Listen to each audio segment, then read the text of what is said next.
Hola, soy Roberto Granda, desde la Contra TV y desde el Club de los Viernes. Estoy hoy con Ángel Mas, presidente de España de la CON, Acción y Comunicación sobre Oriente Medio, la organización pro-Israel referente en España. Bienvenido, Ángel. Muchísimas gracias por tenerme. Por estar aquí. Es importante mantener la memoria viva y, de hecho, recordar que el peligro sigue latente porque existe una ola de antisemitismo en Europa que se está viendo en algunos partidos, tanto de ultraderecha como de la ultraizquierda populista. Bueno, el antisemitismo nunca desapareció. Se va cambiando la careta. El antisemitismo ancestral podía tener un origen religioso, luego pudo tener un origen nacional, en el que se nos acusaba de quinta columnistas, el affair Dreyfus. Luego tenía un componente, digamos, pseudocientífico de leyes raciales, Y cuando ya todo eso resulta inaceptable para la opinión pública después de la Shoah, después del Holocausto, pues el antisemitismo adquiere el matiz de no ir contra el judío, pero ir contra el judío colectivo. Y el judío colectivo es el Estado de Israel. Por lo tanto, el antisemitismo hoy se expresa fundamentalmente en la forma de antisionismo, de ser anti-Israel. Y de los boicots que existen a lo largo de diferentes sitios, en España también, los boicots a Israel organizados incluso a veces desde ayuntamientos y de formaciones políticas. Lo cual es verdaderamente una burla a nuestra democracia. Cuando las instituciones nacionales, los gobiernos locales, están ahí, entre otras cosas, desde luego, para hacer cumplir la ley y nuestra Constitución, que expresa claramente, entre otras cosas, la libertad de culto, la no discriminación por origen nacional o étnico, y también las autoridades están ahí, de algún modo, para dar protección a las minorías. Pues que sea desde esas autoridades, desde esas instituciones del gobierno local, desde donde se está promoviendo la discriminación a esta minoría, a personas que tenemos estas ideas o cierto origen nacional o ciertas creencias religiosas, es verdaderamente un escándalo, es una anormalidad democrática dentro de Europa. Habías hablado con anterioridad de la política anti-israelí de este nuevo gobierno. Las relaciones con Israel desde el gobierno de coalición PSOE-Podemos, Esquerra Republicana también en Cataluña existe un problema, son más complicadas. Sí, sin duda. Vamos a ver, las relaciones de España con Israel son muy maduras de entrada. Comienzan como relaciones diplomáticas en 1986. Eso nos dice cómo de inmaduras son. España establece relaciones diplomáticas con Israel después de que Israel las establezca con Egipto. Son relaciones también marcadas por una comunidad judía relativamente recientemente restablecida en nuestro país y con números que no son muy grandes, y por lo tanto hay un gran desconocimiento, viene de la desinformación. Lo que pasa es que esas relaciones han pasado por varios ciclos, desde 1986, y ahora están en una situación, pues que yo diría que con un gobierno social comunista, con personas claramente alineadas, no ya con la hostilidad de Israel, sino con unas declaraciones de modo público ampliamente difundidas, que son claramente antisemitas, pues claro, no podemos esperar en este momento y lamentablemente pues que vayan a ser demasiado positivas. Incluso contactos a veces de miembros de Podemos afines a Hezbollah, a Hamas y a otros grupos terroristas de la zona. Bueno, vamos a ver, Podemos no es ningún secreto porque lo han dicho ellos y además se han vanagloriado. Podemos nace, entre otras razones, con una financiación de la República Islámica del Irán. Esto que constituiría un escándalo en cualquier otro país, pues aquí pues se ha aceptado se ha normalizado. Cabalgar contradicciones, decía Pablo Iglesias que era. Bueno, él las cabalga porque puede cabalgar, por ejemplo, defender en teoría el feminismo y ser empleado de la República Islámica de Irán en su empresa de televisión Hispan TV. Pero es que en Hispan TV, el que es hoy vicepresidente del gobierno de España, ha lanzado soflamas antisemitas. Ha dicho que las finanzas del mundo estaban controladas por los banqueros judíos y sionistas, y ha llamado a Israel Estado criminal. Y como bien dices, además, pues se van dando paseos por aquí en sus organizaciones y en sus actos con miembros reconocidos de organizaciones terroristas en la lista de organizaciones terroristas de la Unión Europea, como es el Frente Popular para la Liberación de Palestina. Gente que pone bombas en Bulgaria y que ha secuestrado aviones. Sí, sin embargo, yo creo que deberíamos incidir más en esa contradicción, o esa doble moral, en esa hipocresía de creerse un baluarte del feminismo, de las nuevas corrientes progresistas, y luego recibir dinero de financiación de una teocracia islámica como es la iraní, o incluso de una satrapía que hunde al pueblo en la miseria como es Venezuela. Además, que yo creo que últimamente hay bastante movimiento, y en esta geopolítica está todo relacionado, tenemos todo... hay un nexo común que yo creo que hay entre Venezuela, Irán, Rusia, Cuba. Por supuesto, vamos a ver, que uno de los apoyos fundamentales de la República Islámica, de la Venezuela bolivariana, es la República Islámica de Irán, está evidenciado.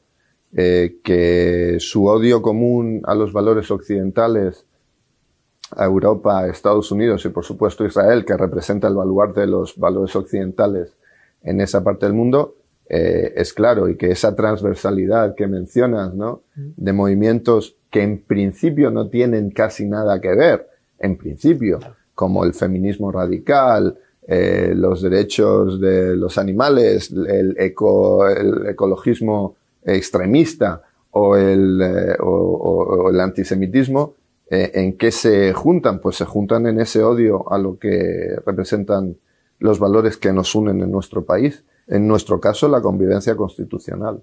Sin embargo, parece que existe una nueva ola de marxismo cultural en el que hay un consenso, en el que dentro de ese marxismo cultural el Estado de Israel no es visto como un baluarte de Occidente, sino como un Estado genocida, incluso algo que sería provechoso eliminar, que es lo que busca, digamos, la República Islámica de Irán, que ha dicho que si tenía armas nucleares las utilizaría para borrar del mapa. Sí, estamos hablando de un Estado potencialmente o con intenciones genocidas, y que con ese Estado nuestro gobierno y España no mantenga unas relaciones de cordialidad, que el exministro de Exteriores, Josep Borrell, hable en tono halagador del aniversario del advenimiento de la República Islámica, que se fomenten las relaciones con un Estado que, como digo, tiene intenciones genocidas declaradas abiertamente, pues resulta escandaloso, y que además se haga a costa de un Estado como Israel,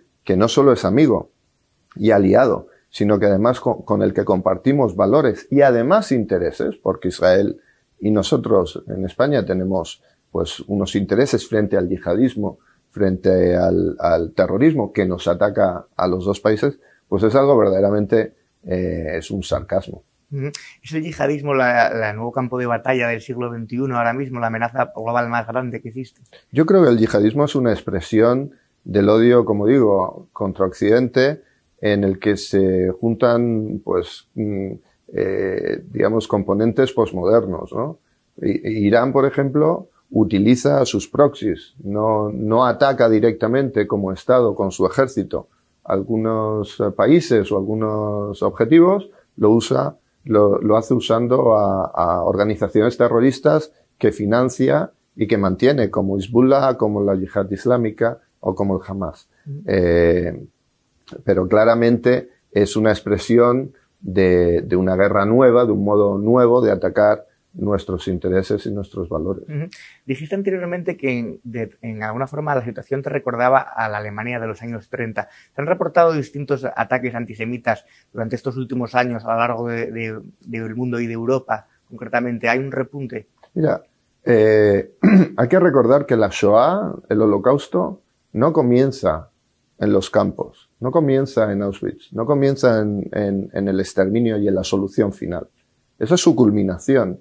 Comienza en el señalamiento, comienza en el ostracismo al diferente, comienza en las leyes discriminatorias, comienza en el boicot a los negocios de los judíos, comienza en el adoctrinamiento en las escuelas contra ellos. Me recuerda, desde luego no quiero realizar comparaciones que resultan en la banalización de la Shoah, pero desde luego hay rasgos que son muy preocupantes, y cuando esos intentos, esa discriminación, ese hostigamiento viene desde las autoridades del Estado, pues digamos, empieza a parecerse demasiado a algo que todos querríamos tener ya olvidado. Sí, porque volviendo al boicot a los productos de Israel, en determinados ayuntamientos de España se ha aprobado eliminar esos boicots y en otros, sin embargo, no. ¿Qué nos puedes decir de esos ayuntamientos o de esos locales donde mantienen desde las instituciones un boicot a los productos de Israel, por ejemplo, en Barcelona? Mira, vamos a ver, desde el año 2015, cuando accede Podemos a los ayuntamientos y a los parlamentos regionales, ellos inician una campaña hostil, no solo contra Israel, no solo contra sus ciudadanos, no solo contra las empresas israelíes, sino también contra todos los ciudadanos españoles a los que nos han identificado como afines al Estado judío. Desde luego, esa campaña implicaba una discriminación, implicaba declarar esos territorios, esos ayuntamientos, como espacios libres, lo que ellos llamaron espacios libres de apartheid israelí. Esto en alemán tenía un nombre, se llamaba Judenfrei. Zona de exclusión para judíos, porque claramente los que apoyamos a Israel en España, en un número importante, hay judíos y no judíos, pero desde luego los judíos tenemos una afinidad evidente con el Estado judío.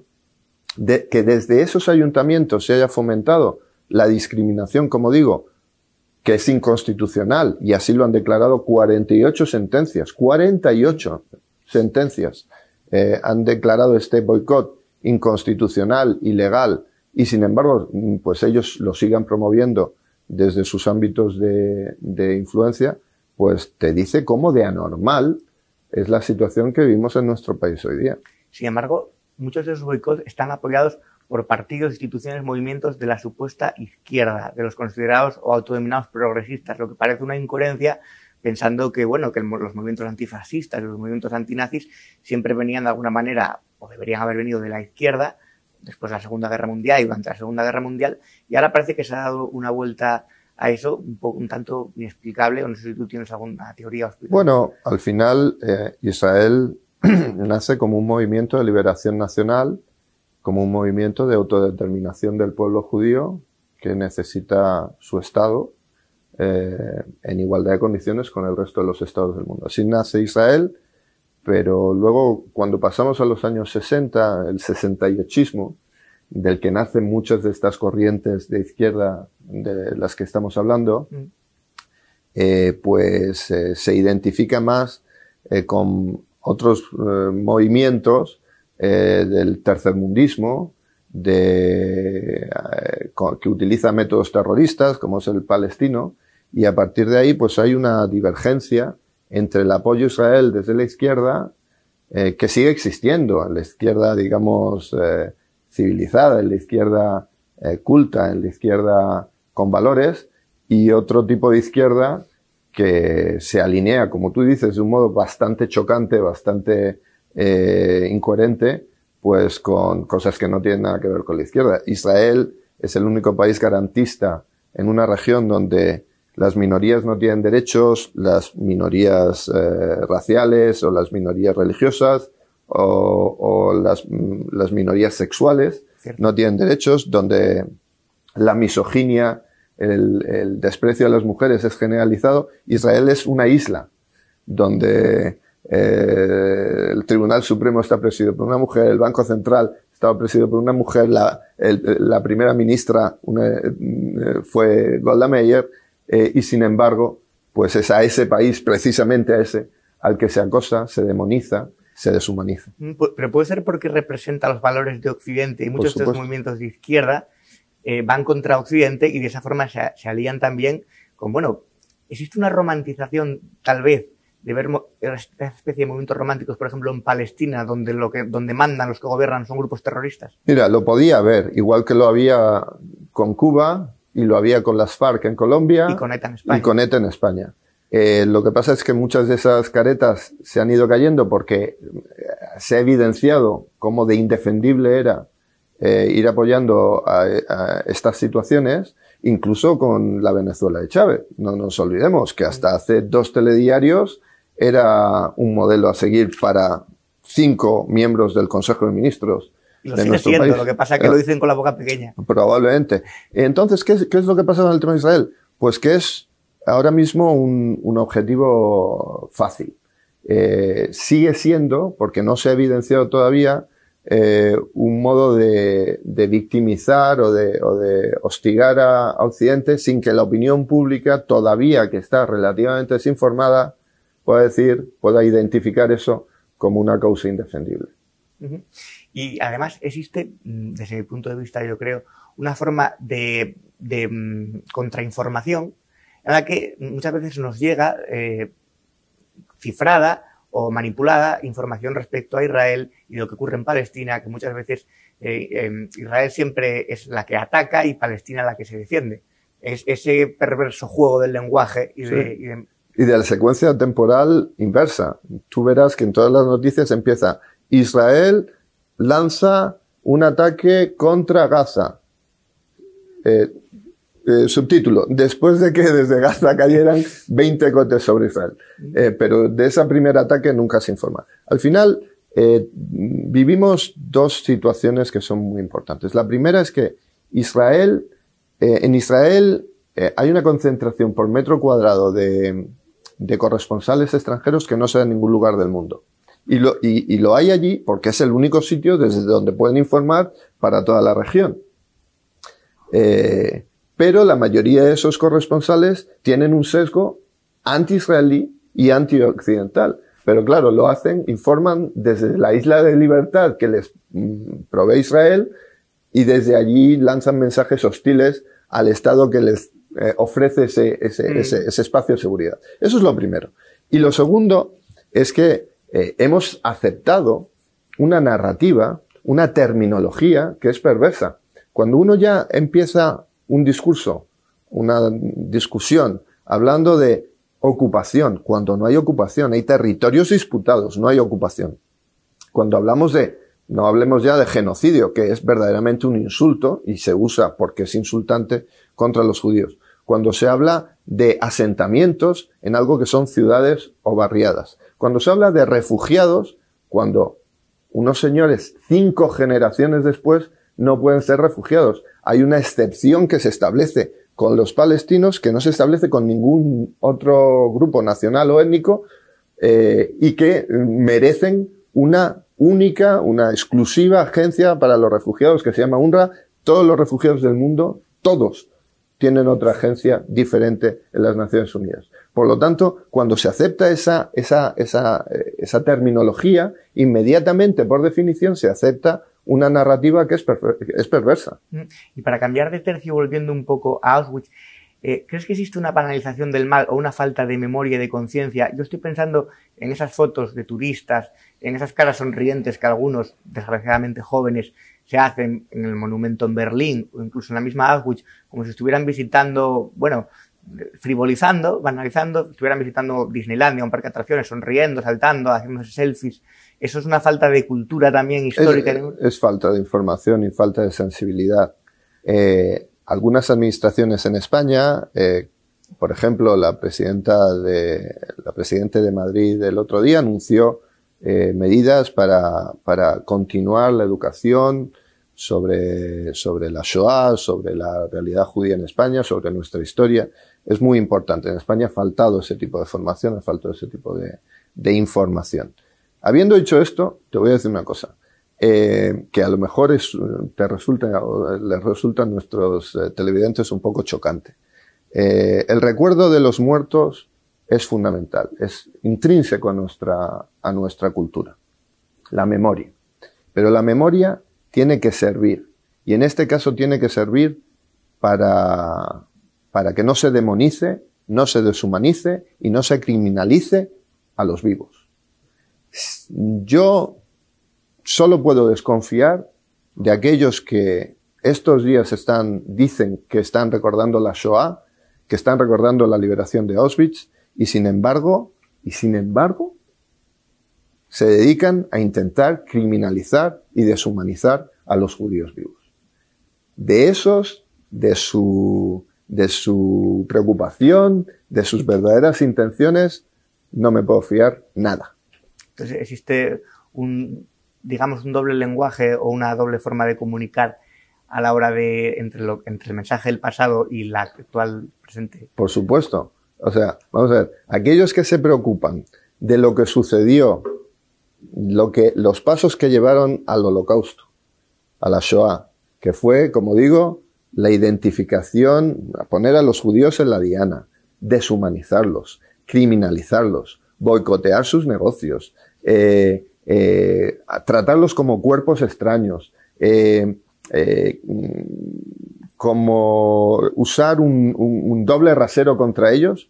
Esos que dicen estar preocupados con eso, con aquello que sucedió y están cometiendo hoy en nuestro propio país esos mismos comportamientos, pues claro que es preocupante y pues por supuesto que no nos podemos fiar de ellos. Además, existe un racismo intrínseco en algunas comunidades autónomas hacia el extranjero de otras comunidades, una xenofobia. Estoy pensando en Cataluña, estoy pensando en el nacionalismo vasco. Eso también es bastante español, el rechazo, ¿no? El siempre buscar enarbolar lo propio en detrimento del distinto, de otra comunidad, de otra religión. Yo te digo, como judío español, como sefardí, me siento tan español como mínimo que todos los demás. Nosotros llegamos aquí probablemente en el siglo III antes de la era común, antes de Cristo.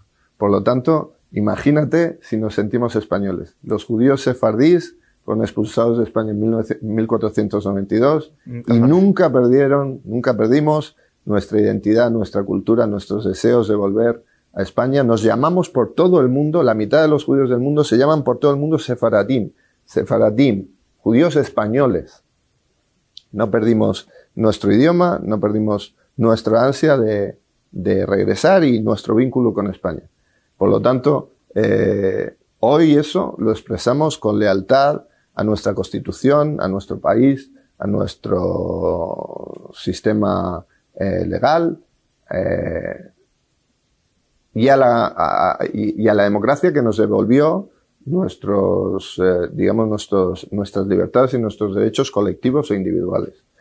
Nadie va a encontrar en nosotros más que lealtad a nuestro país. Frente a eso están, como dices, los exclusivistas, los separatistas, los supremacistas, el que se cree por encima de los demás. Nosotros somos una minoría en España que está integrada y que quiere participar de nuestra democracia. Allá los demás que se quieren separar porque se creen superiores o diferentes. ¿Y no te llama la atención que precisamente son esos supremacistas los que, utilizando el término ya de manera como un mantra, llaman fascistas a los demás? Pues se abusa mucho de ese término. Pues imagínate que nos llaman fascistas a nosotros los judíos. O sea, es que... pero bueno, tiene que ver... Piensa que una de las mejores definiciones de antisemitismo la ha dado el IHRA, la Organización de Recuerdo del Holocausto.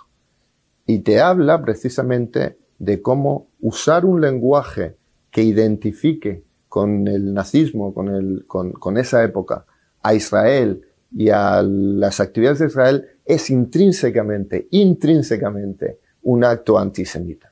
Porque busca precisamente dañar, herir, donde más duele, a los judíos y a su memoria. Por lo tanto, primero, que a los judíos, a los que defendemos Israel, al Estado judío, puedan insultarlo como fascista, es verdaderamente pues una barbaridad. Pero es, desde luego, un signo de antisemitismo. Ángel Mas, muchas gracias por conceder esta entrevista y suerte en el futuro. Pues muchísimas gracias a vosotros. Seguir resistiendo. ¿Juntos? Sí, por supuesto. Todos los viernes y la Contra y Acon y los que puedan y los que se quieran apuntar. Muy bien, muchas gracias.